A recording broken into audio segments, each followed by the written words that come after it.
Hey guys, welcome back to Fulton Street Beats. It's good to see you here again, and I promised you guys another Firefly, and believe it or not, this is what we got. This is a Firefly, but it doesn't say Firefly on the guitar anywheres. Well, this is a Randy Rhoads style Polka Dot V, which would have originally been like a Sandoval V. There's some differences, but it's a really nice guitar. The biggest difference between this guitar and a Sandoval V, well, one is the price, of course, and number two is the fact that this guitar actually has an adjustable truss rod, where the Sandovals do not. They use, I believe, two rods down the center. It's not adjustable, it's fixed. Perfection, but you never have to adjust it. This has a two-way adjustable truss rod. Another big difference is in the original Randy Rhoads guitar. Did not have this style locking bridge. It actually had more of a Strat style bridge on it. Beautiful mahogany body. Really nice, comfortable weight. Something that you could stand on stage with, honestly, and play and gig and not get too overwhelmed with it over the course of, well, many hours probably. Cool guitar. Alnico pickups. They are in cream. The inside of this guitar is routed beautifully. It's got full-size pots. It's got yellow caps. And really, really nice. Tuning stability's pretty good on this guitar. I haven't had any issues with these factory strings that came on it.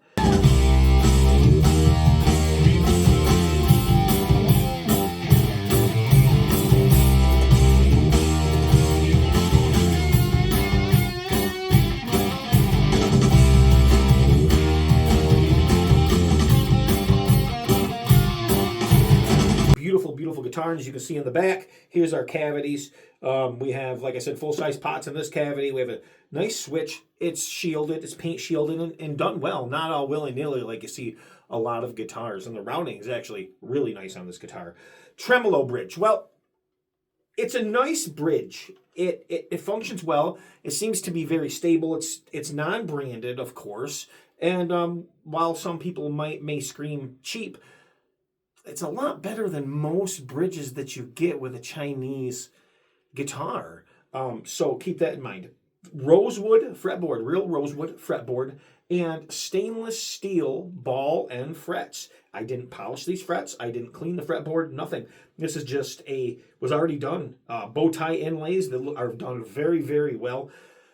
Cosmetically, and fit and finish wise, this guitar is absolutely stunning for sure. No one can argue that point. You just can't, because it's done so well. At least this particular one that came to me is, and this was sent to me over by Firefly to check out.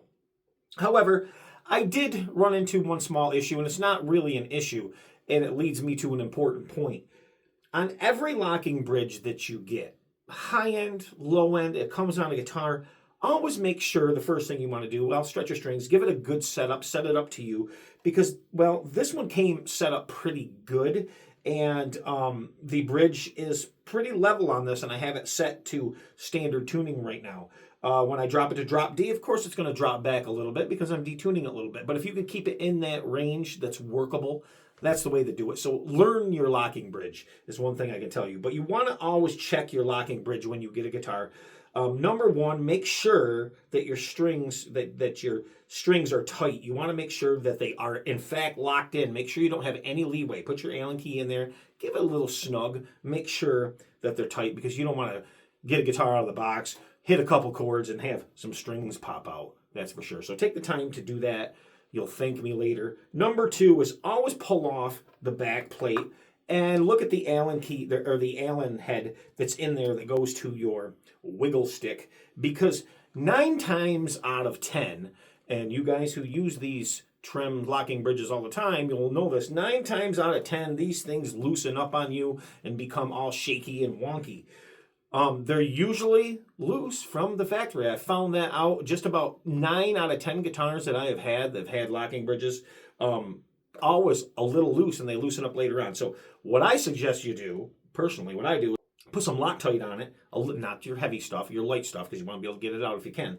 But a little bit, put it back in, tighten it down, and you're good to go. But always check it. Even if you don't use the Loctite, make sure you check it, because you could be right in the middle of playing, and that could happen. And that is what happened with this guitar. And I said, well, geez, I broke my own rule. I should have checked it first. Now, if you're looking at the finish of the guitar, beautiful finish, right?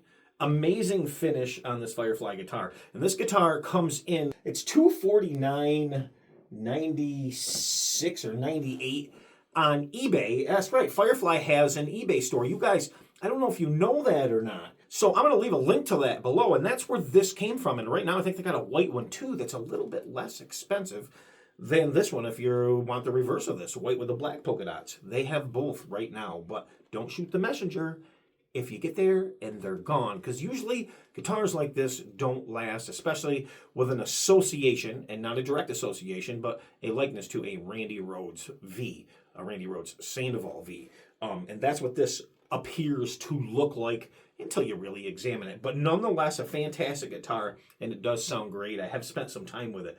And all right, a quick peek of what is inside of this. We got full-size pots, we got yellow caps, and routed very nicely, shielded. And cavities are routed actually quite nice. Lots of room to get in there. There's our jack, there is our switch.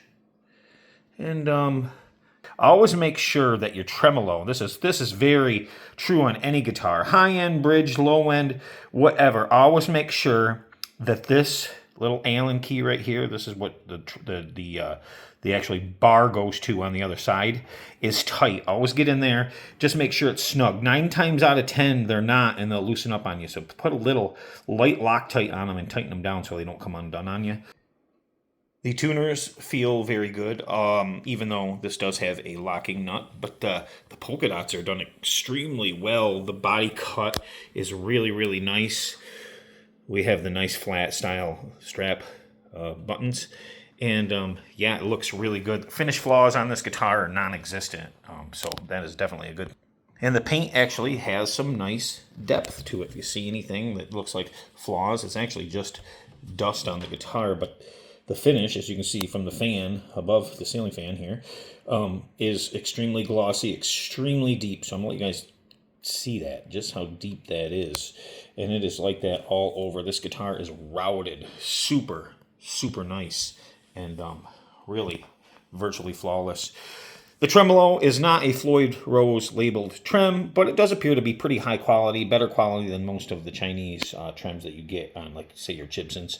The pickups are fantastic sounding Alnico 5s. They sound great. Now we'll move up here, and the pickups are in cream, by the way. Now we'll move up here to the fretboard, and you see this beautiful rosewood. I haven't cleaned anything up on this fretboard, but look at these inlays. These bow tie inlays are exquisite, and we have stainless steel frets. And if you can see the size of those frets, I don't know if I would call these ones a jumbo or not. I haven't measured them. They appear to be pushing the verge of a jumbo fret. And our action's nice. Everything's set up really nice. And standard tuning. Now that's going to change according to whatever tuning. If I drop this in to drop D, it's going to change the action and drop it down a little bit. They have this bridge set from the factory in a position where you can go to drop D without altering the angle of the bridge too much. So that's good. But again, that reflection, look at this finish. Outstanding. I think you're really going to enjoy it. And a lot of people are going to ask what the neck is. It's in between the 50s and the 60s style Gibson neck. I say that for you guitar players that know what a feel is, because I'm going to base it off a feel instead of measuring. And I think the feel, what I feel is what you guys are going to feel. What you're used to, you're going to grab it and go, okay, yeah, he's right. That's exactly what it feels like. Comfortable neck. It's a very comfortable neck. Is it super fast? Well, no, it's not super fast because it has a glossy finish, and any neck with a glossy finish is not super fast. But you can speed up that smoothness if you like. And this is, I'm going to show you guys a product. Every video I'm going to show you guys, well, kind of a product that I use, and I hope it can help you out or just excite you or something that you might be interested in. So I use products. You guys probably don't know a lot about my background, but I've did a lot in my life, including I used to run a detail business. And I never used chemical guys. I always used kind of really expensive stuff from high-end distributors, and it got really pricey. Well, since that business, went out of business years ago due to divorce, and wait a minute, I'm digressing, I started using Chemical Guys stuff. And Chemical Guys really works, not only on my motorcycles and on my cars, but on my guitars. That's right. So I use a couple products kind of religiously. on my guitars. You might say, geez, his guitars always look so good, and they do. They always look really good in the videos. They're always clean. And I'm not cleaning them all the time. They just kind of repel dust a little bit. And that's because I use this Chemical Guy Speed Wipe right here. And it's got a really nice scent to it, and it repels dust. It's nice. It makes the surface nice, and I say slick, but not sticky, but slickery. And I like to use that word. And it makes everything shine really well. So as soon as a guitar comes here and comes out of the box, this is what I squirt on it. And not only that, I clean it, and then I know if I got any scratches or defects in the guitar. But this doesn't hide scratches. This enhances gloss a lot, extremely well. It's only like $10. $10 on 16 ounces, $10 on Amazon. I'll leave a link. But what do I do to hide the scratches and really make the finish pop before I use that? Well, I use this stuff right here. This is the Glassy Works Ultimate Glaze by Chemical Guys. I'll leave a link to this too. This is a lot more pricier. But I've used this on just about every guitar here. 38 guitars right now, and I've used this on every one, and I still haven't broke the crest of the top. That's how little that I use. So this is going to last you a long time. I think it's like $29 on Amazon. Because a lot of people ask how my guitars keep them so clean. That is how. So I'm going to share that with you. And I do have an Amazon affiliate link. So if you guys do buy that, and the little bit of commission that comes in for that, it's not sponsored, but a little bit of commission comes in, always goes back into the channel to bring you guys products. So keep that in mind. But back to the guitar. It sounds great. It plays great. I'm really, really digging it. Check out their eBay store because, man, I didn't know they existed up until a little while ago, a few videos back. And there seem to be, and they're shipped super, super fast. You know where they're coming from. You have buyer protection through eBay. Check them out. And you can, of course, the link to Guitars Garden website will also be in the link in the description below. Really cool guitar, guys. I can't say enough about it.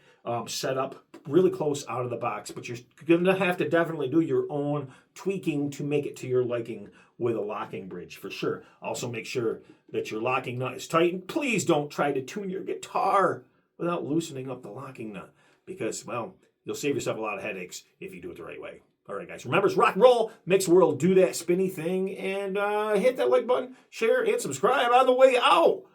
I'll see you later.